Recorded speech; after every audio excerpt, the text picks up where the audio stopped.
Lécuyer, courtier immobilier résidentiel et commercial chez Engel Volkers. J'ai commencé en immobilier en 2007 en faisant du marketing immobilier chez IKEA, la division immobilière en Russie, pour ensuite joindre Jones Lang LaSalle. À mon retour au Québec, j'ai travaillé chez Cadillac Fairview. Je suis courtier immobilier depuis 2015.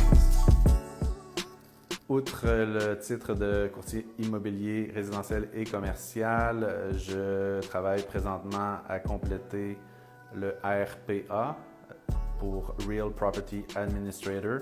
C'est un titre qui est très reconnu à l'international. Ça combine une partie expérience qui est obligatoire, que j'ai déjà, et une partie théorique qui est composée de 7 modules.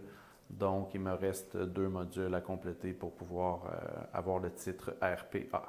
Le titre RPA permet de gérer des complexes industriels, tours à bureaux, des portfolios de centres commerciaux partout dans le monde. On me demande souvent quel est l'idéal, le condo ou l'unifamilial.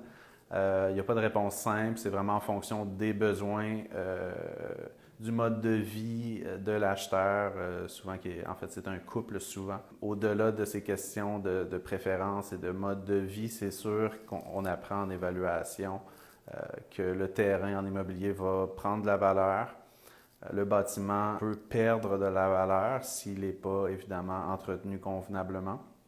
Donc, j'aurais tendance à dire que d'un point de vue investissement, le bungalow s'apprécie plus qu'un condo. Si on fait abstraction, là, évidemment, des influences macroéconomiques ou des questions de marché qui peuvent aussi influencer la valeur. Les différentes étapes de l'achat d'une propriété résidentielle sont les suivantes. La première, c'est vraiment d'être préqualifié, connaître son budget. Ensuite, que ce soit seul ou avec son courtier, c'est important de comprendre ses besoins. Donc, dans quelle catégorie d'immobilier on veut aller.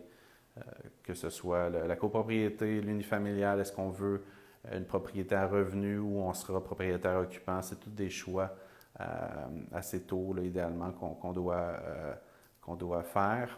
Ensuite, on entame les visites. Il y a la possibilité avec le courtier de programmer des alertes immobilières où on reçoit des nouveautés, des baisses de prix qui répondent aux critères finalement de l'acheteur. Ensuite, on visite. Suite à la visite, on retient une propriété. On va identifier la valeur marchande à l'aide de comparables. C'est un travail, encore une fois, qui est fait main dans la main avec le courtier. Ensuite, on fait une promesse d'achat avec des conditions entre autres de vérification diligente de documents, de financement et d'inspection. Et on réalise les conditions avant de se présenter chez le notaire. Souvent, avec des premiers acheteurs, lors des visites, je constate qu'on porte trop d'attention, que le focus est trop important sur des détails, sur la qualité du bâtiment. En fait, c'est pas que c'est inimportant, c'est que ces questions-là vont être adressées lors de l'inspection.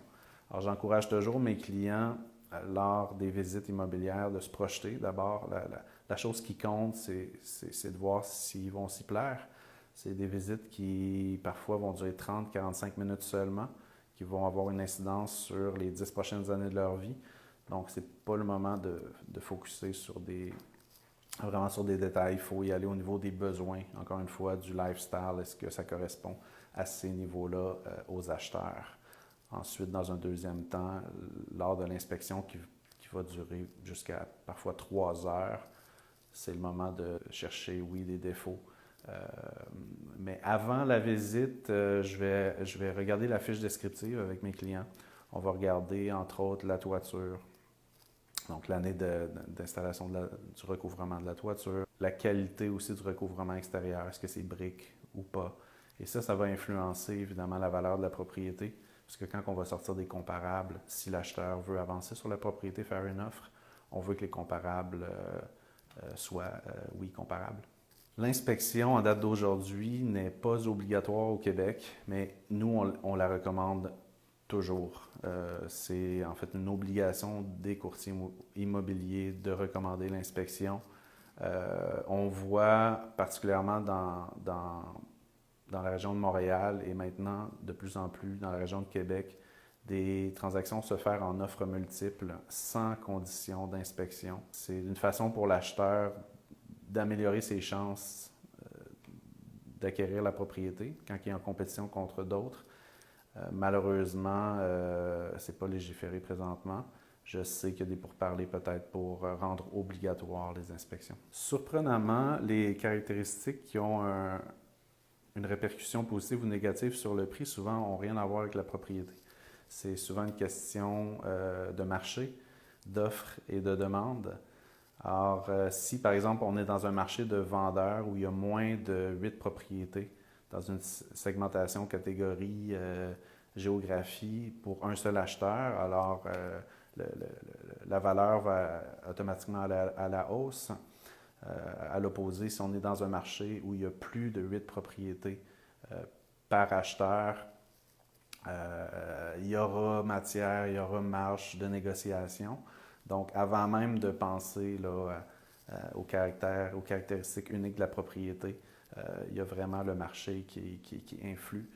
Si on focus uniquement sur la propriété et les différents caractères, je vous dirais, le nombre de chambres, c'est toujours la première chose que les gens regardent. Est-ce que les chambres sont toutes à l'étage aussi?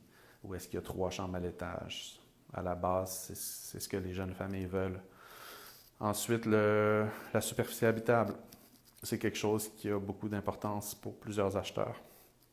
La grandeur du terrain. Et dans une certaine segmentation haut de gamme, l'intimité. Donc ça, souvent, ça va être des critères qui vont faire en sorte que la propriété n'est pas sélectionnée, elle n'est même pas visitée. Qu'est-ce qu'il faut prévoir au-delà du prix d'achat en termes de frais? C'est assez simple. Il y a la taxe de bienvenue qui était calculée en fonction de la municipalité. Il y a l'acte de vente chez le notaire qui est toujours à la charge de l'acheteur. Donc, on parle d'environ 1 000 $. Les frais de déménagement et les meubles aussi, électroménagers, ça peut monter assez vite. Il faut savoir que le courtier immobilier en achat est gratuit. Donc, soyez représentés, c'est gratuit. Quelque chose que je vois souvent, je ne sais pas si on peut parler d'erreur, mais je vois souvent des acheteurs qui contactent directement le courtier du vendeur. Ce qu'il faut savoir, c'est que le courtier immobilier du vendeur travaille pour son client, représente le vendeur. Donc, moi, je ne recommande pas à un acheteur qui veut être représenté de contacter directement le courtier de l'autre partie. Autrement, on voit aussi des acheteurs qui ne se projettent pas assez loin dans le temps, qui vont acheter une propriété avec seulement 2 chambres, mais en réalité, ils en ont besoin de 3. Donc, ils vont devoir peut-être revendre plus rapidement qu'ils auraient voulu là, à l'arrivée, par exemple, d'un 2e enfant. Si c'était à refaire ma carrière comme courtier immobilier, je pense que je ne changerais absolument rien. Je suis très content d'avoir eu des expériences préalables en gestion immobilière. Je pense que ça m'a vraiment aidé à devenir un conseiller immobilier plutôt qu'un vendeur. Je pense qu'il y a 2 types de courtage immobilier. Il y en a un qui est davantage basé sur la vente, l'autre sur le conseil. Je fais de l'immobilier de luxe depuis plus de 5 ans maintenant, puis c'est entre autres grâce, je pense, au fait que je suis un conseiller auprès de la clientèle plus qu'un vendeur. Je le dis souvent à mes clients en vente, lorsque je représente un vendeur, vous êtes les vendeurs, je suis le conseiller. Si je donne les bons conseils, vous prenez les bonnes décisions, le dénouement est toujours positif.